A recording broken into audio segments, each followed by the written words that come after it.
Hello student, ये class 8th का first chapter है सुभाषितानी। इसमें हम कुछ श्लोकों को पढ़ेंगे। सुभाषितानी जैसे शब्द है, यह क्या है, दो शब्दों से मिलकर बना है। सु जमा भाषित। सु का अर्थ होता है सुंदर या मधुर और भाषित का अर्थ होता है वचन। तो इसमें सुभाषित का अर्थ है सुंदर वचन, मतलब अच्छी अच्छी बातें सीखने को मिलेगी इस चैप्टर में। तो इसका फर्स्ट जो श्लोक है वो फर्स्ट है, गुणा गुणगेषु गुणा भवन्ति ते निर्गुणं प्राप्ये भवन्ति दोषा सुस्वाद तोया प्रभवन्ति नद्यः समुद्रम असाध्ये भवन्ति अपेया। तो इसमें देखो गुणा गुण गुणगेषु, ये जो गुणा है यह है आपका प्रथमा विभक्ति का बहुवचन। गुणगेषु ये है आपका सप्तमी विभक्ति का बहुवचन, जैसे रामेषु। गुणः ये भी आपका प्रथमा विभक्ति का बहुवचन है। भवन्ति होते हैं, भू धातु का प्रथम पुरुष बहुवचन। तो गुणा गुणगेषु गुणा भवन्ति कि गुण गुणियों में ही गुण होते हैं। इसका मतलब है कि जो गुण होते हैं या क्वालिटी होती है, वो गुण कब गुण लगते हैं, कब वो क्वालिटी लगती है, जब वो गुण एक अच्छे व्यक्ति में होते हैं।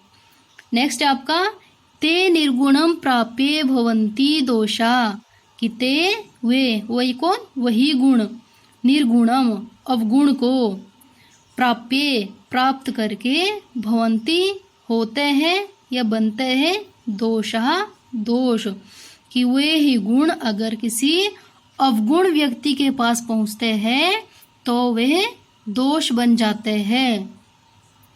नेक्स्ट है आपका सुस्वाद तोया प्रभवन्ति नद्या।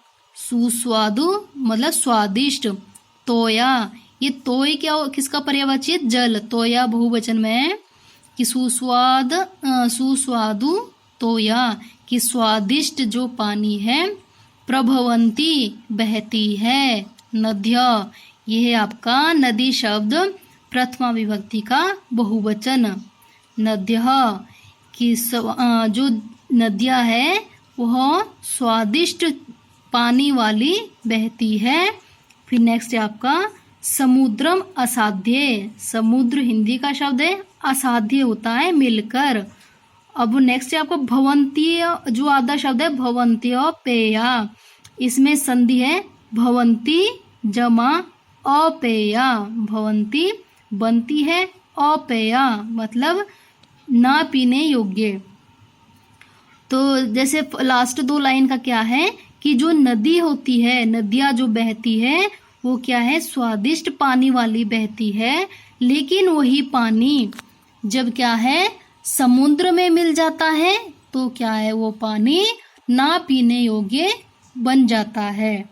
जैसे इसमें एक बार फिर से देखो कि गुणा गुणगेषु कि जो गुण होते, सिंपली अर्थ में इसका श्लोक अर्थ क्या है कि जो गुण होते हैं या कोई क्वालिटी होती है, वो क्वालिटी कब तक वो क्वालिटी है, कब तक वो गुण है, जब तक किसी अच्छे इंसान के पास है।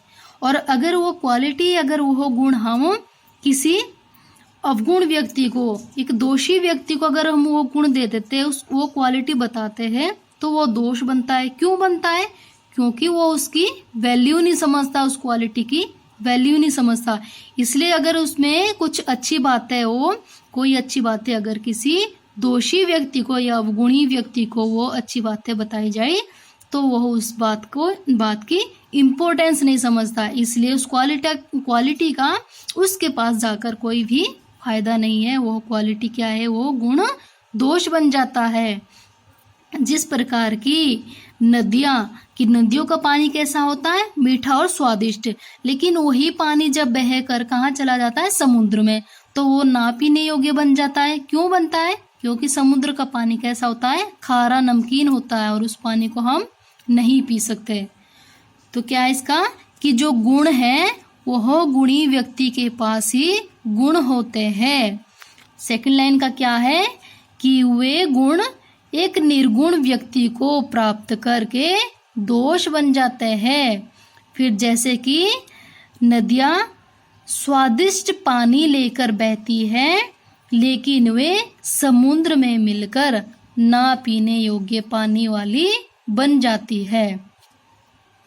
फिर नेक्स्ट है आपका साहित्य संगीत कला विहीन, साक्षात पशु पुच्छ विषाणहीन, तृणम ना खादन्नपि जीवमान, तद्भागदयम परम पशु नाम। कि साहित्य संगीत कला विहीन, साक्षात पशु पुच्छ विषाणहीन, तृणम न खादन्नपि जीवमान, तद्भागदयम परम पशु नाम। जैसे कि इसमें क्या है कि साहित्य संगीत और कला से हीन, कलाओं से विहीन मनुष्य क्या है, एक साक्षात पशु की तरह माना गया है। सिर्फ उसके क्या है, पूंछ और विषाण होता है सींग, हीन, सिर्फ वो पूंछ और सींग से रहित होता है। तो इसमें क्या बताया है कि एक विद्या के जो एक गुण बताए गए हैं साहित्य और कला या किसी भी व्यक्ति में अगर किसी भी प्रकार की क्वालिटी नहीं है तो क्या है, वो साक्षात पशु के समान माना गया है। कहा गया है उसमें सिर्फ पूंछ नहीं होती और सींग नहीं होते, लेकिन वो किसके समान माना गया है, जिसमें कोई भी क्वालिटी नहीं होती, वो किसके समान होता है, एक पशुओं के समान माना गया है। तो फर्स्ट 2 लाइन का क्या है कि साहित्य संगीत और अन्य कलाओं से हीन मनुष्य साक्षात पशु की तरह माना गया है, केवल उसके पूंछ और सींग नहीं होते। फिर नेक्स्ट आपका तृणम न खादन अपि जीवमान। तृणम क्या होता है, घास, न हो गया नहीं, खादन अपि खाता हुआ, जीवमान जिंदा रहता है। फिर नेक्स्ट आपका तद्भागदयम कि यह भाग्य किसका है, परम पशु नाम, पशुओं का। तो क्या है कि घास नहीं खाता हुआ भी वह जीवित रहता है और यह पशुओं का परम सौभाग्य है। पशुओं का परम सौभाग्य क्यों है, क्योंकि अगर वह मनुष्य घास खा लेता तो पशुओं के लिए घास नहीं उपलब्ध होता। तो क्या है कि घास नहीं खाता हुआ भी वह जीवित रहता है और यह पशुओं का परम सौभाग्य माना गया है। फिर से देखो ये कि साहित्य संगीत और अन्य कलाओं से हीन मनुष्य साक्षात पशु के समान माना गया है, केवल उसके पूंछ और सींग नहीं होते। फिर नेक्स्ट आपका घास न खाता हुआ भी वह जीवित रहता है और यह पशुओं का परम सौभाग्य है।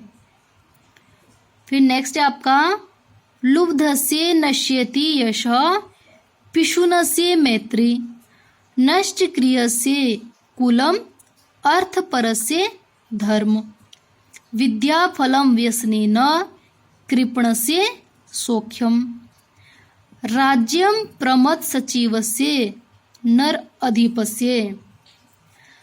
अब देखो लुब्ध, लुब्ध क्या होता है, लालची, कि जो लालची होता है, ये देखो स्व षष्ठी विभक्ति लगी है, लुब्ध से मतलब लालची का, नश्यति नष्ट होता है, यश, यश क्या होता है, क्या होता है यश, कृति, यश कृति, पिशुन से, पिशुन होता है आपका चुगलखोर, पिशुन क्या होता है चुगल, और चुगलखोर, अस्यो मतलब षष्ठी विभक्ति लगी है तो चुगलखोर का, मैत्री, मैत्री क्या होता है मित्रता।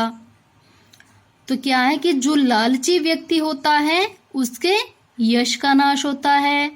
नेक्स्ट आपका कि चुगलखोर के मित्रता का नाश होता है, क्योंकि अगर 2 फ्रेंड से 2 मित्र होते हैं, अगर वो आपस में कोई बात शेयर करते हैं, अगर वो उस बात को कहीं और बताता है, चुगली करता है, तो उनकी मित्रता क्या है खत्म हो जाती है। फिर नेक्स्ट है आपका नष्ट क्रिया से कुलम। अब नष्ट क्रिया से बुरी काम वाले, जो बुरे काम में लगता है, उल्टे सीधे कामों में लगा होता है, उसके किसका नाश होता है, कुलम, कुल होता है परिवार, कि बुरे काम में लगे हुए का परिवार नष्ट होता है। फिर अर्थ, अर्थ होता है पैसा, परस्य दूसरों का, कि दूसरों के धन में या दूसरों के पैसे में लालच रखने वाले के धर्म का नाश होता है। इसका क्या है कि दूसरों के धन में लालच रखने वाले के धर्म का नाश होता है। फिर नेक्स्ट है आपका विद्या फलम व्यसनीन। विद्या फलम, विद्या का फल, व्यसनीन, व्यसनीन होता है आपका बुरी लत वाले, जिनको बुरी लत होती है किसी, या इसमें नशे की हो सकती है या किसी बुरे काम की लत होती है, कि बुरी लत वाले के या बुरे काम में ध्यान देने वाले के विद्या के फल का नाश होता है। चाहे वो कितना ही एजुकेटेड पर्सन क्यों ना हो, लेकिन अगर उसको किसी चीज़ की बुरी लत लगी है, बुरी आदत लगी है, तो उसका जो पढ़ाई है, उसकी पढ़ाई का कोई भी अच्छा परिणाम नहीं मिलता, उसकी जो विद्या है वो व्यर्थ होती है। तो क्या है कि बुरी लत वाले के विद्या के फल का नाश होता है। नेक्स्ट आपका कृपण से सौख्यम। कृपण क्या होता है? कंजूस। अब स्यो लगा है इसमें षष्ठी विभक्ति, कि कृपण से यानी कंजूस का, सौख्यम सुख, सुख का नाश होता है। अब जो कंजूस व्यक्ति होता है उसके सुख का नाश होता है। क्यों होता है? क्योंकि जब वो कंजूसी करेगा, पैसा खर्च नहीं करेगा, तो उसको सुख कैसे प्राप्त होगा? तो क्या है कि कृपण से जो होता है आपका कंजूस, उसके क्या है? सुख का नाश होता है। फिर नेक्स्ट है आपका लास्ट लाइन, राज्यम प्रमद सचिव से। राज्यम, राज्य के प्रमद सचिव, प्रमद होता है आपका उदंडी या आपके आलसी, आलसी। सचिव क्या होता है? मंत्री। कि किसी राज्य के आलसी मंत्री, अगर किसी राज्य का मंत्री आलसी होता है तो क्या है? नर अधिपस्य, उस राजा का राज्य ही नष्ट होता है। क्या लास्ट लाइन का, कि जिस राज्य का मंत्री क्या है? आलसी होता है, तो उस राजा के राज्य का नाश होता है। फिर से देखो एक बार लास्ट, कि लालची व्यक्ति के यश का नाश होता है, और चुगलखोर की मित्रता का नाश होता है। फिर क्या है? बुरे कर्म में या बुरे कर्म में लगे हुए व्यक्ति के परिवार का नाश होता है। फिर नेक्स्ट है आपका दूसरों के धन में लालच रखने वाले के धर्म का नाश होता है।